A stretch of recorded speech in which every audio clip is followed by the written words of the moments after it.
The oracle concerning Nineveh. The book of the vision of Nahum the Elkoshite. The Lord is a jealous and avenging God. The Lord takes vengeance and is fierce in wrath.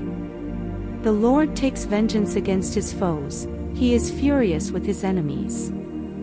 The Lord is slow to anger but great in power. The Lord will never leave the guilty unpunished. His path is in the whirlwind and storm, and clouds are the dust beneath his feet. He rebukes the sea so that it dries up, and he makes all the rivers run dry. Bashan and Carmel wither, even the flower of Lebanon withers. The mountains quake before him, and the hills melt.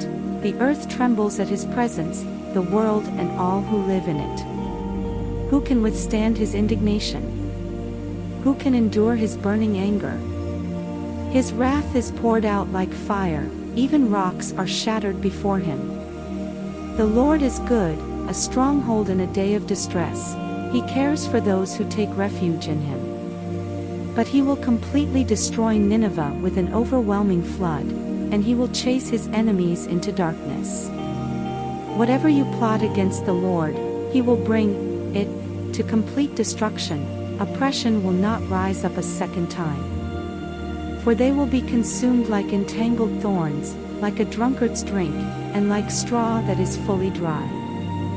One has gone out from Nineveh, who plots evil against the Lord, and is a wicked counselor. This is what the Lord says: though they are strong and numerous, they will still be mowed down, and he will pass away. Though I have afflicted you, I will afflict you no longer. For I will now break off his yoke from you and tear off your shackles. The Lord has issued an order concerning you: there will be no offspring to carry on your name. I will eliminate the carved idol and cast image from the house of your gods.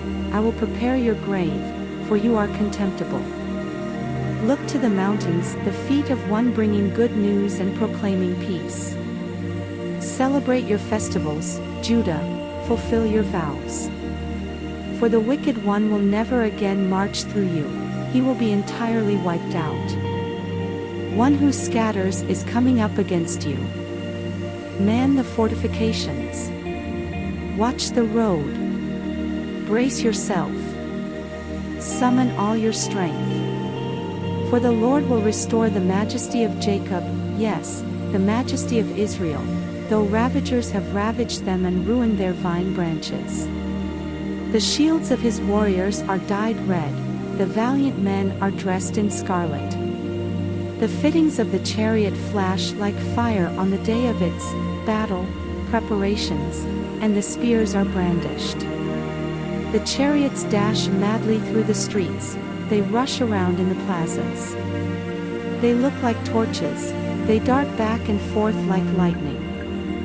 He gives orders to his officers, they stumble as they advance. They race to its wall, the protective shield is set in place. The river gates are opened, and the palace erodes away. Beauty is stripped, she is carried away. Her ladies-in-waiting moan like the sound of doves, and beat their breasts. Nineveh has been like a pool of water from her first days, but they are fleeing. Stop! Stop! They cry, but no one turns back. Plunder the silver. Plunder the gold. There is no end to the treasure, an abundance of every precious thing. Desolation, decimation, devastation. Hearts melt, knees tremble, loins shake, every face grows pale. Where is the lion's lair, or the feeding ground of the young lions, where the lion and lioness prowled, and the lion's cub, with nothing to frighten them away? The lion mauled whatever its cubs needed and strangled prey for its lionesses. It filled up its dens with the kill, and its lairs with mauled prey. Beware, I am against you, the declaration of the Lord of hosts. I will make your chariots go up in smoke, and the sword will devour your young lions. I will cut off your prey from the earth, and the sound of your messengers will never be heard again. Woe to the city of blood, totally deceitful, full of plunder, never without prey. The crack of the whip and rumble of the wheel, galloping horse and jolting chariot.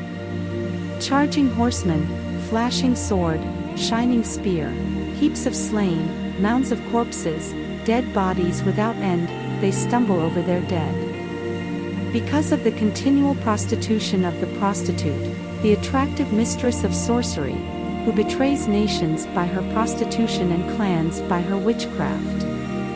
I am against you, the declaration of the Lord of hosts. I will lift your skirts over your face and display your nakedness to nations, your shame to kingdoms. I will throw filth on you and treat you with contempt, I will make a spectacle of you. Then all who see you will recoil from you, saying, Nineveh is devastated. Who will show sympathy to her? Where can I find anyone to comfort you? Are you better than Thebes that sat along the Nile with waters surrounding her, whose rampart was the sea, the river her wall? Cush and Egypt were her endless source of strength, Put and Libya were among her allies. Yet she became an exile, she went into captivity. Her children were also dashed to pieces at the head of every street. They cast lots for her dignitaries, and all her nobles were bound in chains. You also will become drunk, you will hide yourself. You also will seek refuge from the enemy. All your fortresses are fig trees with figs that ripen first. When shaken, they fall right into the mouth of the eater. Look, your troops are women among you, the gates of your land are wide open to your enemies. Fire will devour the bars of your gates. Draw water for the siege, strengthen your fortresses. Step into the clay and tread the mortar, take hold of the brick mold. The fire will devour you there, the sword will cut you down. It will devour you like the young locust. Multiply yourselves like the young locust, multiply like the swarming locust. You have made your merchants more numerous than the stars of the sky. The young locust strips the land and flies away. Your court officials are like the swarming locust, and your scribes like clouds of locusts, which settle on the walls on a cold day. When the sun rises, they take off, and no one knows where they are. King of Assyria, your shepherds slumber, your officers sleep. Your people are scattered across the mountains with no one to gather them together. There is no remedy for your injury, your wound is severe. All who hear the news about you will clap their hands because of you, for who has not experienced your constant cruelty?